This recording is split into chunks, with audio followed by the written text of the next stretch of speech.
पिछले कई दिनों से मैं महाराष्ट्र के चुनाव प्रचार में हूं और महाविकास आघाड़ी के कैंडिडेट्स के लिए, चाहे वो शिवसेना यूपीटी के हों, चाहे वो एनसीपी शरद पवार के प्रत्याशी हों या फिर कांग्रेस पार्टी के प्रत्याशी हों, सभी पार्टियों के प्रत्याशियों के लिए प्रचार किया और जो जनता का मूड समझ में आ रहा है उसमें एक बात का साफ संदेश है कि गद्दारों को माफी नहीं। जिन्होंने बाबा साहब डॉक्टर भीमराव अंबेडकर जी के संविधान को तार-तार किया, लोकतंत्र की हत्या की, 50-50 करोड़ में अपनी बोली लगाकर पीके, ऐसी पार्टियों और ऐसे विधायकों को दोबारा जनता देखना पसंद नहीं कर रही है, चुनना पसंद नहीं कर रही है। इसलिए महायुति बीजेपी, शिंदे और अजीत पवार की पार्टी को पूरी तरीके से महाराष्ट्र की जनता हराने जा रही है।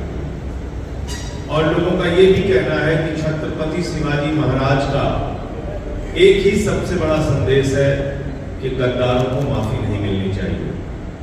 जिन्होंने पार्टियों को तोड़ने का काम किया, सिंबल को चुराने का काम किया, मैंने अब तक सुना था कार चोर होते हैं, बाइक चोर होते हैं, सोना चोर होते हैं, लेकिन भारतीय जनता पार्टी चोर है। उद्धव ठाकरे जी की तीर कमान चुरा ली और शरद पवार जी की घड़ी चुरा ली। ये पार्टी चोर लोग हैं और बीजेपी एक अपहरण गैंग के रूप में देश के अंदर काम कर रहा है। कहीं कर्नाटक में सरकार गिराते हैं, कहीं मध्य प्रदेश में सरकार गिराते हैं, कहीं अरुणाचल में, कहीं उत्तरांचल में, कहीं गोवा में जोड़ तोड़ करके सरकार बनाते हैं, कहीं महाराष्ट्र में सरकार गिराते हैं, तोड़ते हैं। तो ये एक राजनीतिक दल नहीं बल्कि अपहरण गैंग बन गया है बीजेपी, जो देश भर में सरकार को गिराने का काम करता है। और आम आदमी पार्टी भी इसकी भुक्तभोगी है।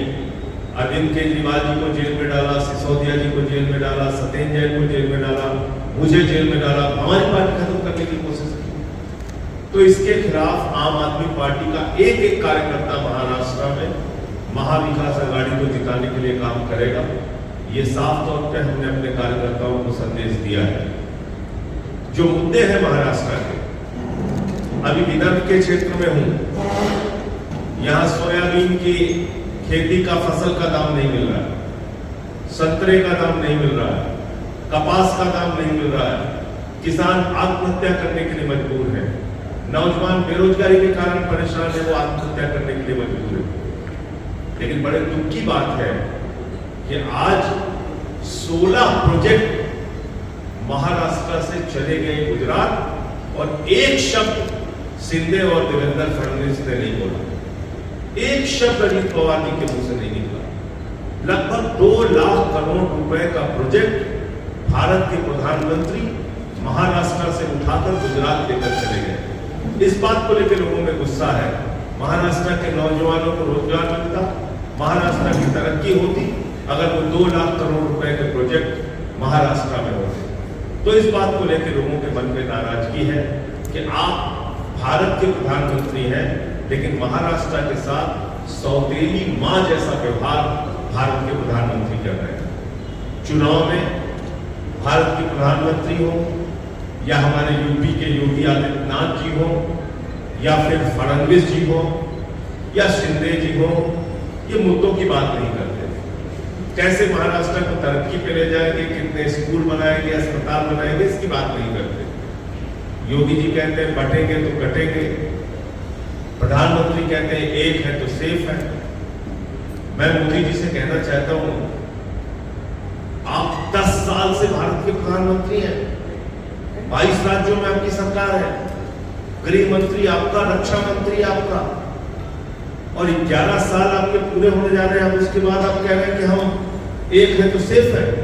10.5 साल से आप भारत के प्रधानमंत्री हैं, आपको शर्म नहीं आती? आप कहते हैं मंगलसूत्र चुरा ले जाएंगे, भैंस चुरा ले जाएंगे, रोटी चुरा ले जाएंगे, अब कह रहे हैं बेटी चुरा ले जाएंगे।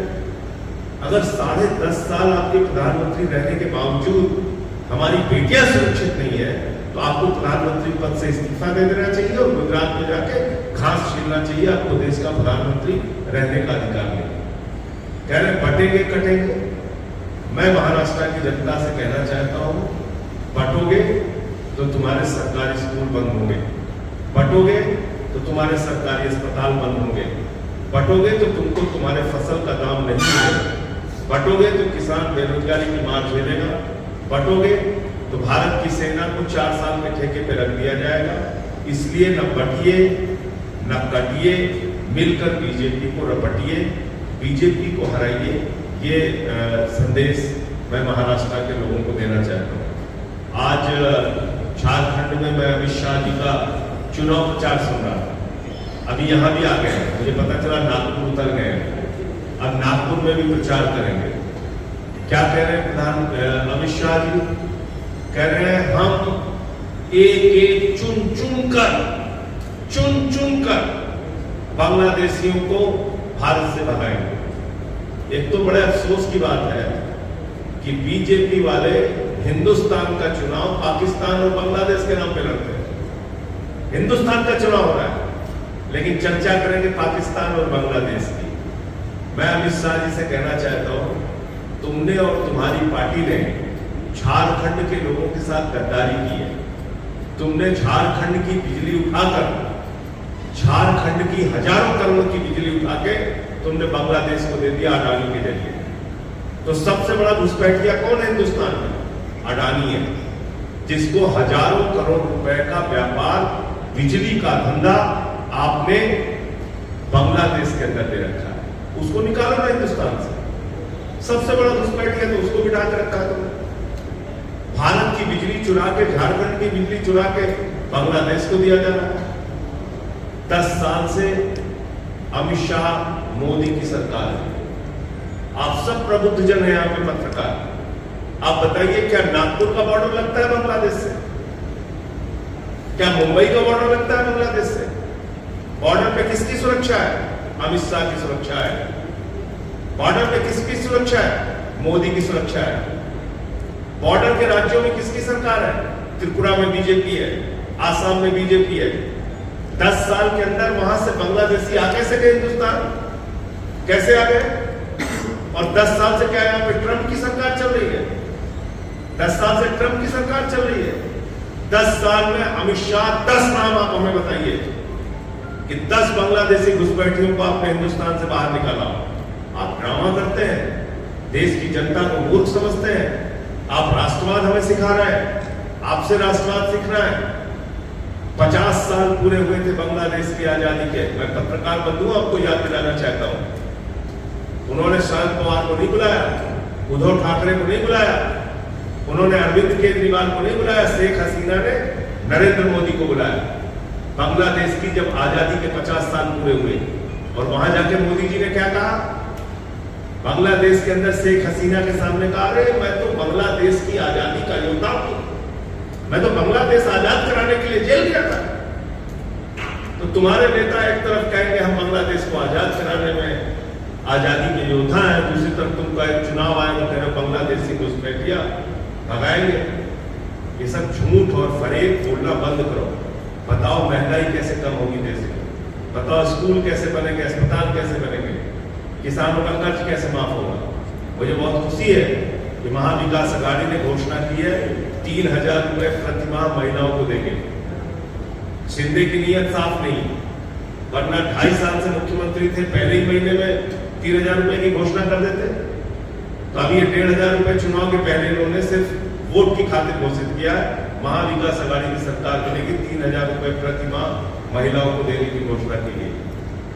बेरोजगारी भत्ता नौजवानों को 4000 रुपए प्रतिमाह, माताओं बहनों के लिए बस की यात्रा फ्री, और किसानों का 3 लाख रुपए तक का कर्जा माफ। ये बड़ी घोषणाएं हैं महाविकास अघाड़ी की, जिसके ऊपर वो चुनाव लड़ रहे हैं। तो मुद्दों की बात कर रही है महाविकास अघाड़ी, विकास की बात कर रही है, महाराष्ट्र को आगे ले जाने की बात कर रही है, और ये लोग झूठ और फरेब की और महाराष्ट्र को बांटने की कोशिश कर रहे हैं। महाराष्ट्र की जनता एकजुट होकर इनको हराएगी। अरे अब तो ये भगवान श्री राम ने भी इनका साथ छोड़ दिया। अयोध्या हारे ये,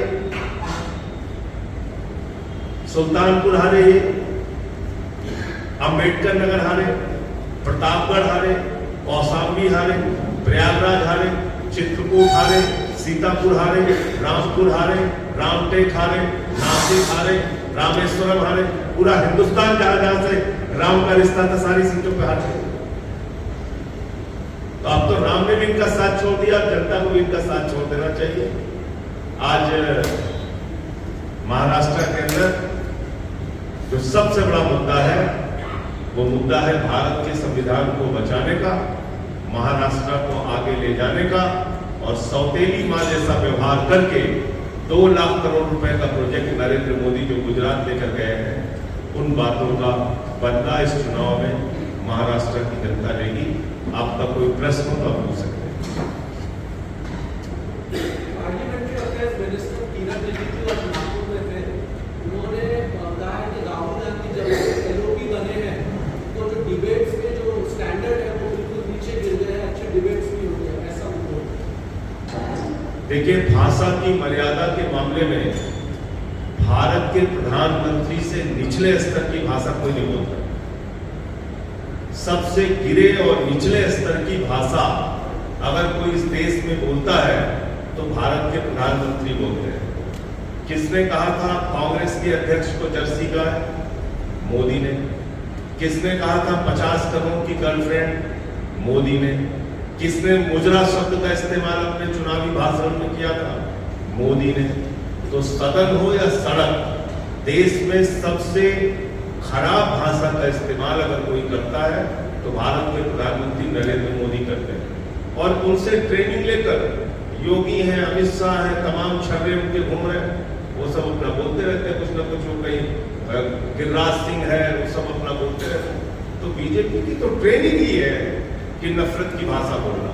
अभी देखिए, बीजेपी के एक नेता ने कुंडी समाज के लोगों को गाली दी कि 500-500 रुपए में ये लोग बिक जाते हैं, गाली दिया। आप देखिए आरएसएस की सोच क्या है। 100 साल हो गए इसी नागपुर में मैं बैठा हूं, आरएसएस के प्रमुख से मैं पूछना चाहता हूं, 100 साल में एक भी ओबीसी को, एक भी दलित को, एक भी आदिवासी को आपने आरएसएस का प्रमुख बनाया? आप हिंदू की बात करते हैं। देश के 85% आबादी को तो आप हिंदू मानते ही नहीं है, उनको तो गालियां देते हैं, उनका आरक्षण खत्म करने की बात करते हैं, संविधान खत्म करने की बात करते हैं। तो भाषा और भारत के साथ धोखा, ये दोनों काम, भाषा का स्तर गिराना और भारत के साथ धोखा देने का काम, दोनों काम प्रधानमंत्री मोदी और बीजेपी कर रहे हैं।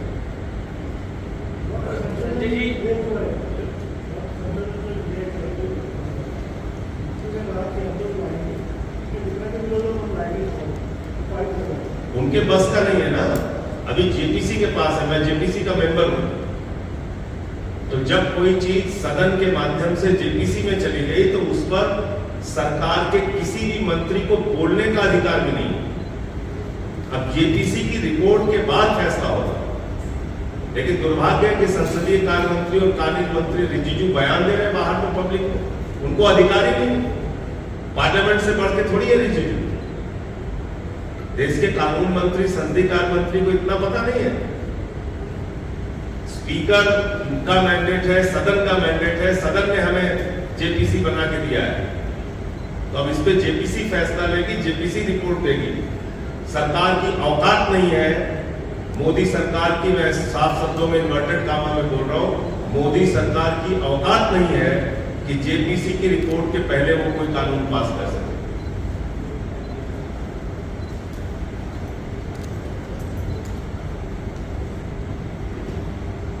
और किसी का कोई प्रश्न? हाँ, यही सवाल था मेरा कि उन्होंने वक्फ बोर्ड को लेकर, वक्फ बोर्ड में जो आप लोगों ने वक्फ बिल पे जो आप लोगों ने जेपीसी बनाई है, उसको लेकर उन्होंने कहा कि जेपीसी की रिपोर्ट कुछ भी हो, लेकिन हम जो है बिल को जो है सदन के भीतर इसी शीतकालीन सत्र में पास करके दिखाएंगे।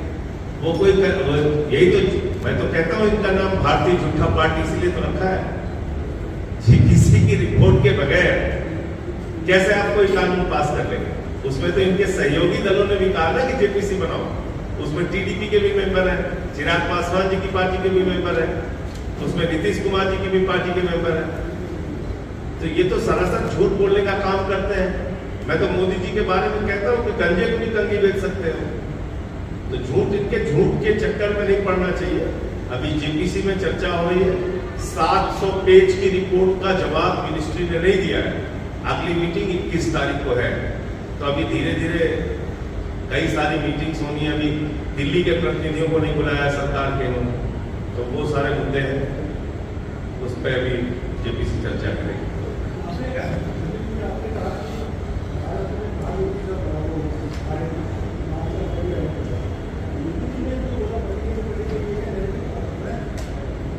इसका कोई असर नहीं पड़ रहा है। इसका कोई समाज को बांटने वाले लोग कौन है? मैंने आपको कहा तो देश की 50% आबादी में से एक भी दलित, एक भी पिछड़ा, एक भी आदिवासी आज तक आरएसएस का प्रमुख 100 वर्षों में क्यों नहीं बना? इसका जवाब दीजिए ना। ये लोग राष्ट्रवाद की बात करते हैं। आरएसएस ने अपने मुख्यालय पे 52 साल तक तिरंगा झंडा नहीं फहराया। ये राष्ट्रवाद की बात करते हैं। भारत के प्रधानमंत्री मोदी पहले प्रधानमंत्री हैं जिन्होंने नवाज शरीफ को अपने शपथ ग्रहण समारोह में बुलाया। भारत के पहले प्रधानमंत्री हैं नरेंद्र मोदी जिन्होंने आईएसआई को पठानकोट में बुला के हमारे शहीदों की जांच कराई।